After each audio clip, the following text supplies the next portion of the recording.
Hello, welcome to another episode of a show, Personality Guest of the Week, on our YouTube channel, Personalities and Events TV. My name is Eniola Adesuba. Today I have another personality on this show, a man I respect so much, a man of impeccable character, a lawyer and politician. He's the chairman Senate Committee on Ethics, Privileges and Public Petition. He's a senator representing the good people of Edo South. Please do join me as I welcome on the show today in no other person than distinguished Senator Neda Imasuen.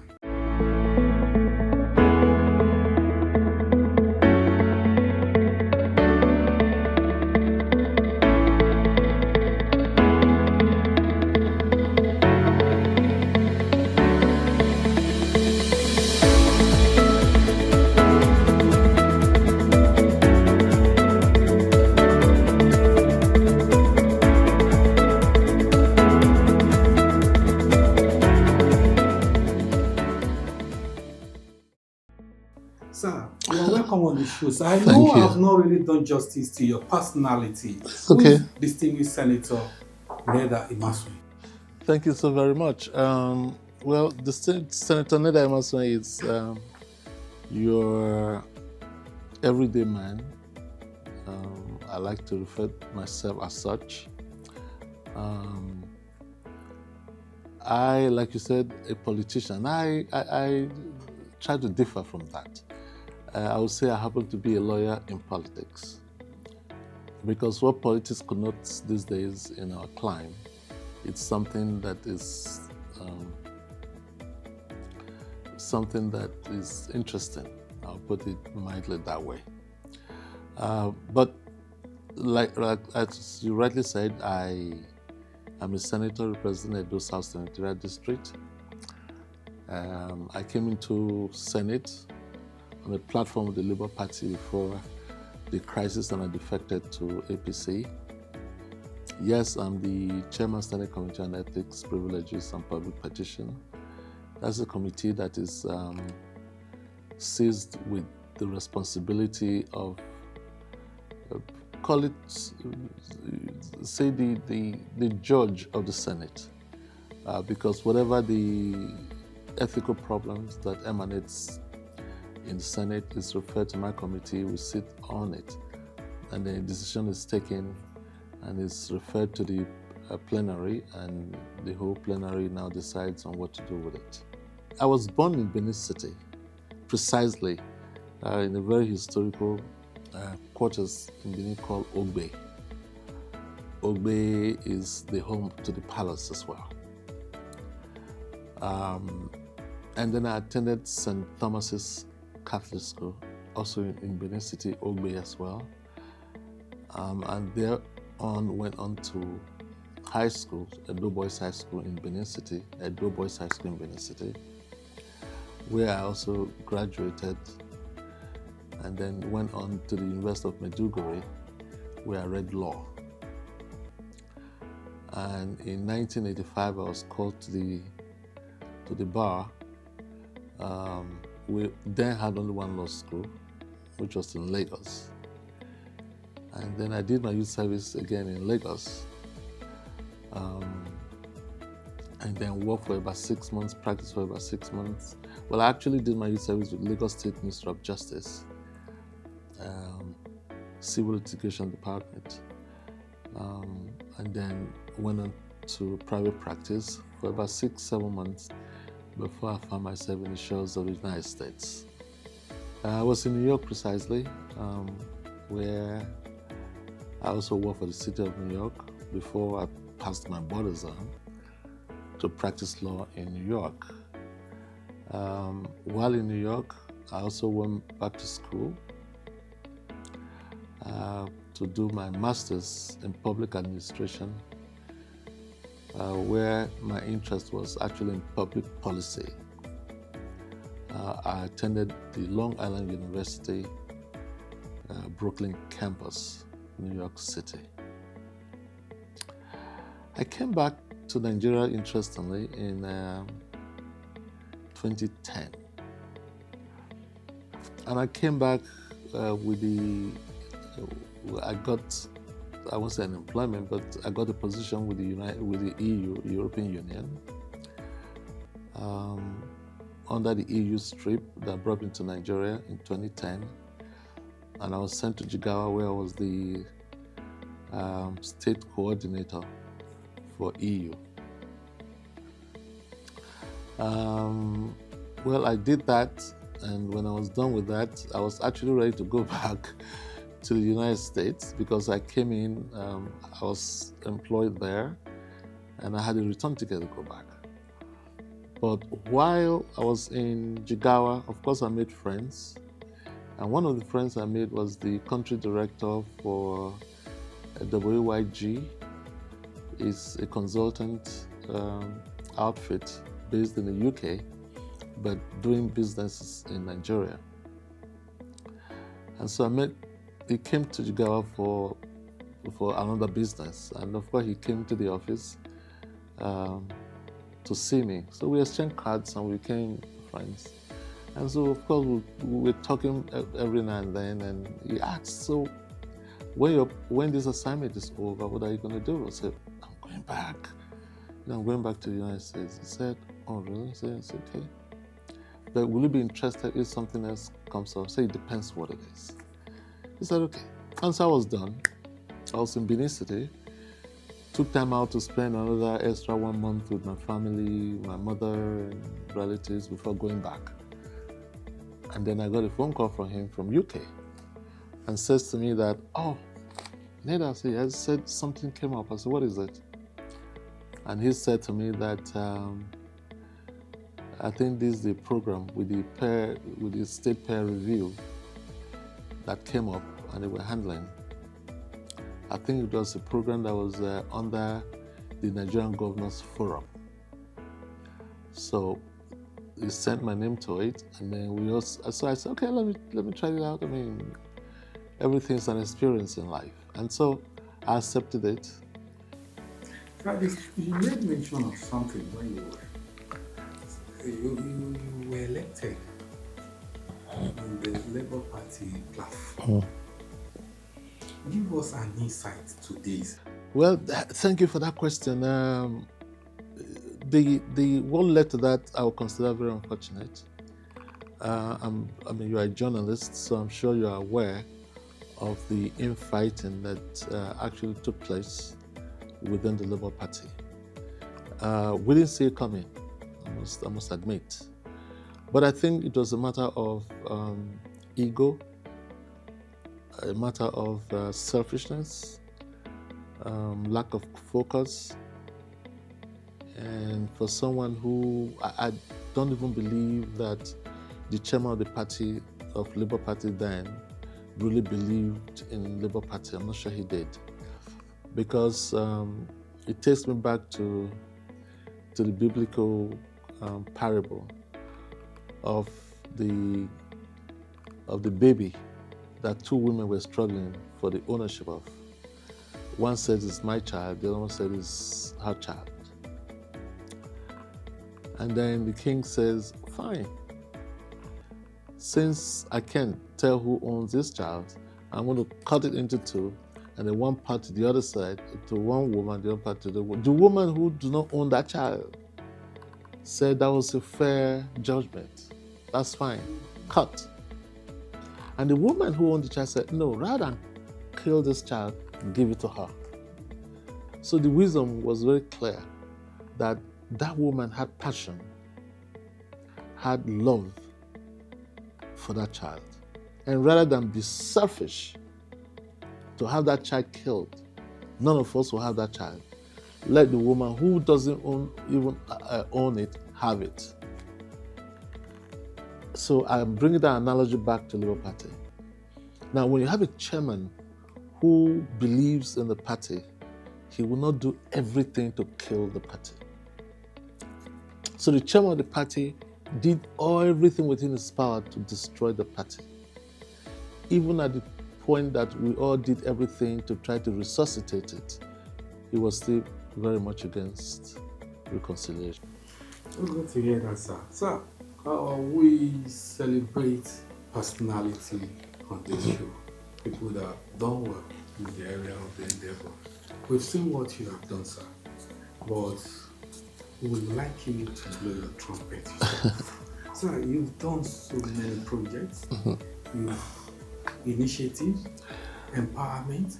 Sir, tell us about all this. Give us an insight to all this.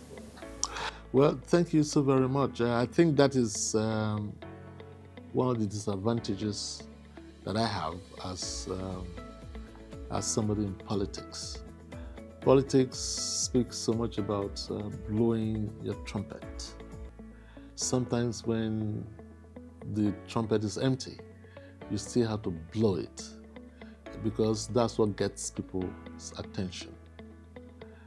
From the beginning, I poured the situation where you do a program of 100,000 naira and you spend 300,000 naira to publicize it. For me, it's a waste of resources. And so for a very long time, I objected to it. I said, no, let's plow that money back into the program so that we can reach out to many people.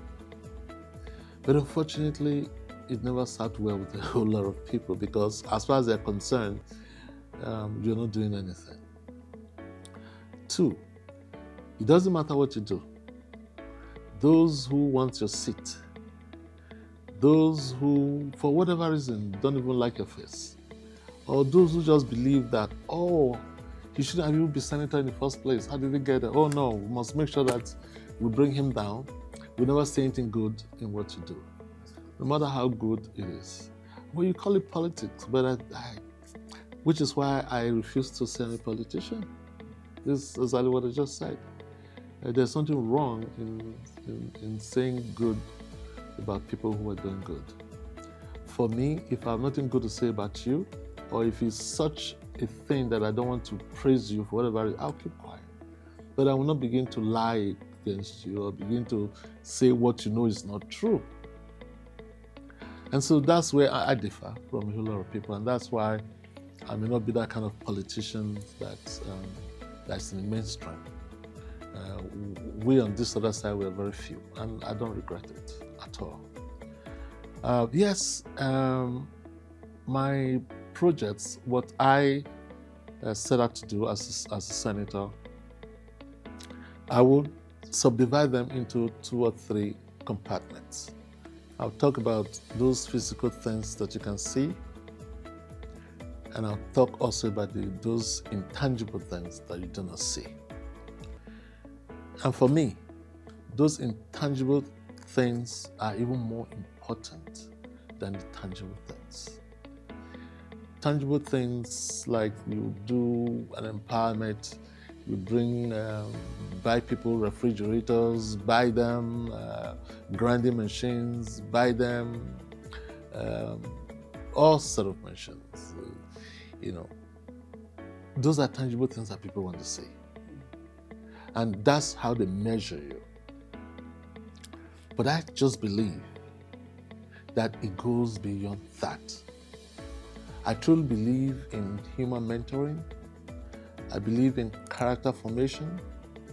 I believe in actually catching them young, trying to change minds and perceptions, and trying to encourage and give people the can-do attitude to let them know that there is something you cannot achieve.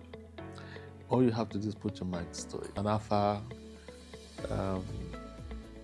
The Alpha Gen Z program, where I bring together secondary school children.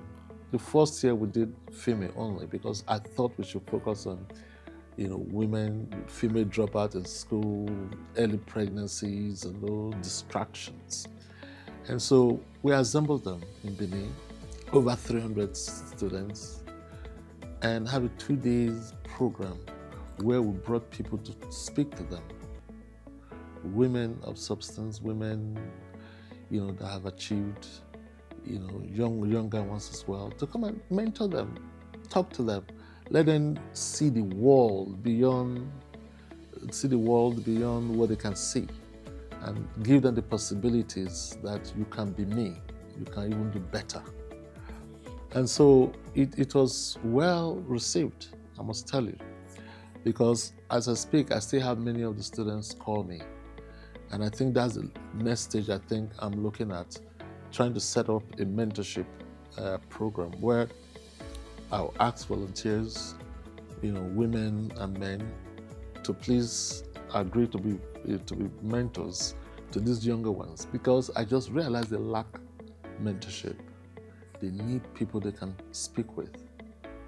I get these phone calls every day, and I take my time to talk to them.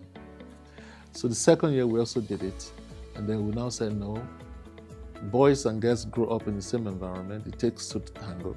The girl is going to grow side by side with the boy, and so let's bring both of them together. And so last year we also did the part 2 of it, where we included the male as well. It was also well acclaimed and successful, I can say, where we also met in Benin and we did this. I'm happy because the feedback I get from the students themselves, not necessarily from anybody, and sometimes from the parents, is something that I'm happy about. And then late last year, we also went on to talk about Talent Hunt, where I did a league of my 7th senatorial district. It's a soccer league where the 7 local governments competed against themselves. And then we had a final at Ogbe Stadium, where certificates were given, where money was given for those who excelled, and so on and so forth. We're going to do it again this year. And this year, we also intend to bring in, there were coaches who were there. And as a matter of fact, the Niger Delta game just ended in Benin. The soccer team that represented Edo State, majority of them were harnessed from that competition.